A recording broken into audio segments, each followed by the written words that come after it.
Welcome, all wrists, and welcome to another review.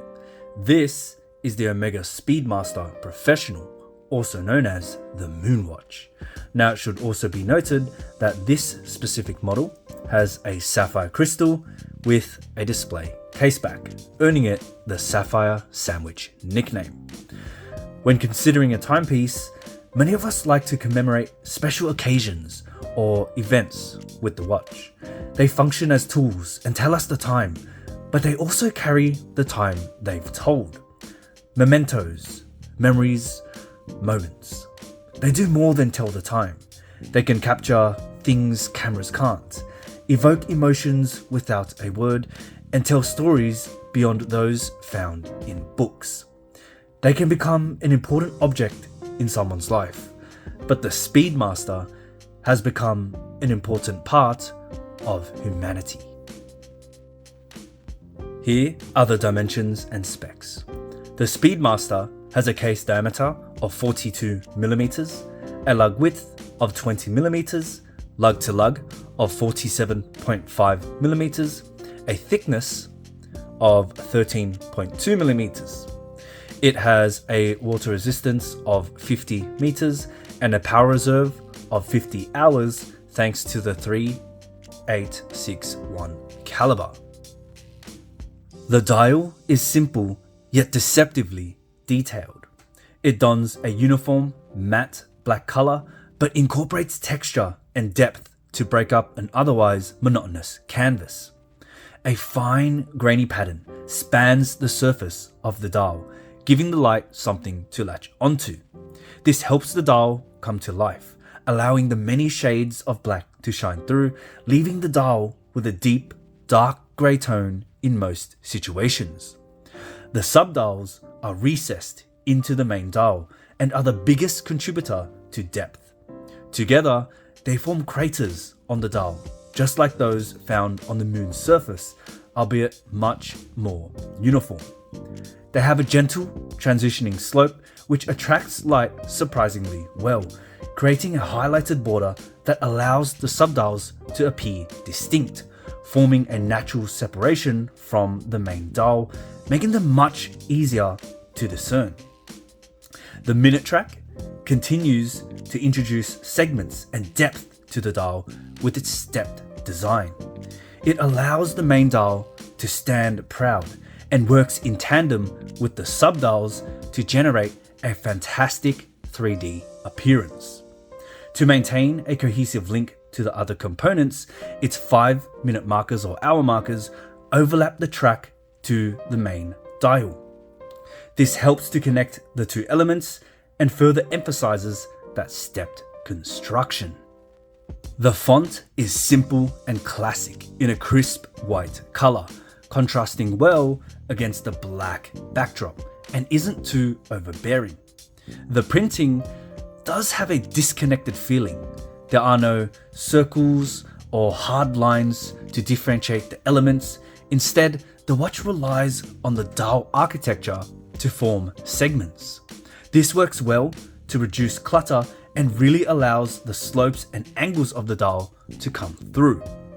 The hands are also white to match the text, and they have a sleek design which makes them non-intrusive and ties in well with the slim indices. The Lume has a greenish hue, something I like on a watch that's been to the moon, giving it more of that extraterrestrial or space-like feel. Now, it's not super bright, but it gets the job done. I would have liked to see Lume on the subdials, as the main draw of a chronograph is those subdials. It's not a deal breaker for me. However, having Lume in those subdials would cater to those who utilize the watch for its intended purpose. The bezel shares the same font found on the dial, but instead of white, it's presented in a silver to match the sheen of the case. The insert itself is an aluminium insert with a black color, which works well with the dial and overall classic aesthetic of the watch, but you will have to be mindful of damage as it is a softer material. It sits on an interestingly constructed bezel, like that of a dish, which creates a disconnect and lip from the case. When looking at it from the side, it gives it a flying saucer or UFO effect, especially when combined with the boxed sapphire crystal. The case, like many of Omega's cases, is one of my favorite aspects of the watch. I'm a huge fan of Omega's twisted lugs, and those found on the Speedmaster are simply stunning. They have a sharp yet soft appearance to them and are finished extremely well to show off the crisp transitioning lines. The side profile shot of the lugs and mid-case is where I find the Speedmaster demonstrates its sporty nature. It has a slim and curvy look, much like that of a sports car or a spacecraft. It looks aerodynamic and streamlined, making it very alluring and attractive. One downside of these lugs though is the capacity for end-link integration. The flow from case to bracelet is fine, but it's not great. I feel the angle of the inner lug chamfer creates a disconnect between the case and the end links. Now we go from an extremely flowy case, then we're suddenly dropped into the end links, further exacerbated by a large height difference from the top of the crystal to the top of the end links. Now, does this make the bracelet bad? Absolutely not. This bracelet is by far my favorite offering from Omega.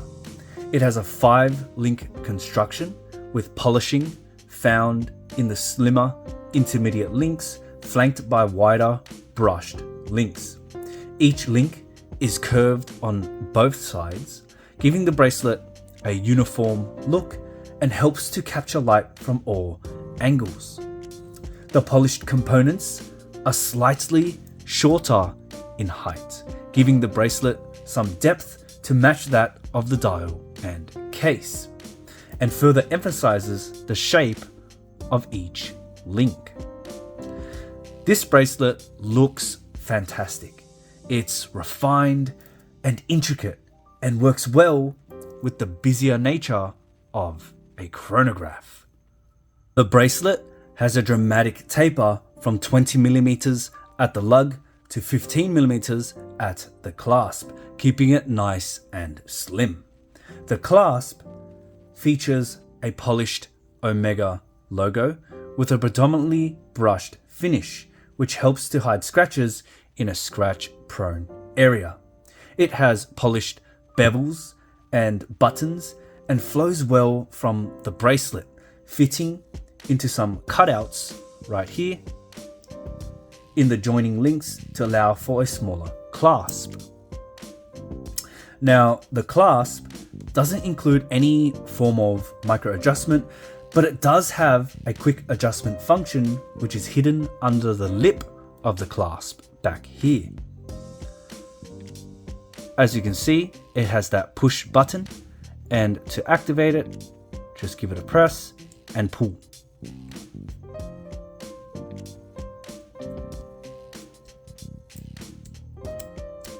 Just like that. Now, although it's a useful feature, it's limited in its extension range with just one notch to move in and out from. Now, those who can't find a proper fit with the links alone may also need to utilize this single adjustment to achieve their perfect fit. On the wrist, the bracelet is very comfortable thanks to those shorter, finer links and curved construction.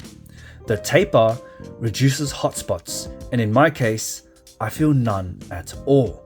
It wears similar to that of a Rolex Jubilee, and the clasp, being so slim, is non-intrusive.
Many will refer to this as the Omega Speedmaster 3861, and that's due to its movement, the caliber 3861.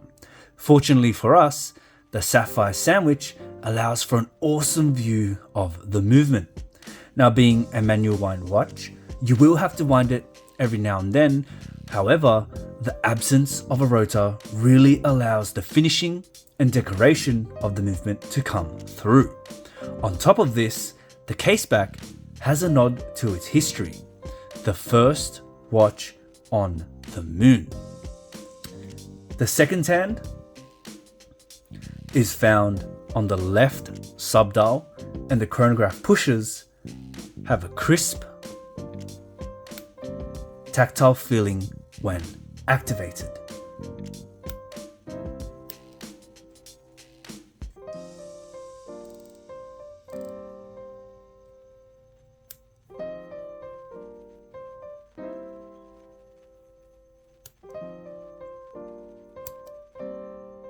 Overall, the Speedmaster 3861 is very refined. Its black on black color palette allows it to maintain classic and timeless aesthetics, while incorporating detail and intricacy through texture and depth. The dial and case looks and feels balanced. Even at 42mm, the compact lug-to-lug allows it to be wearable on a variety of wrists.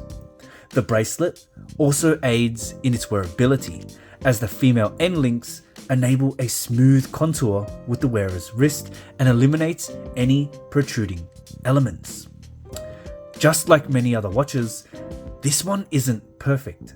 There are aspects of this timepiece where Omega could improve on, and it's not as affordable as it used to be. However, it can't be ignored. When considering the Speedmaster, we're buying more than just a watch. We're buying a window into the past, a legendary legacy, a Moonwatch. Thank you for checking out the video. If you liked it, give it a thumbs up and consider subscribing for more watch content. I'll see you in the next one.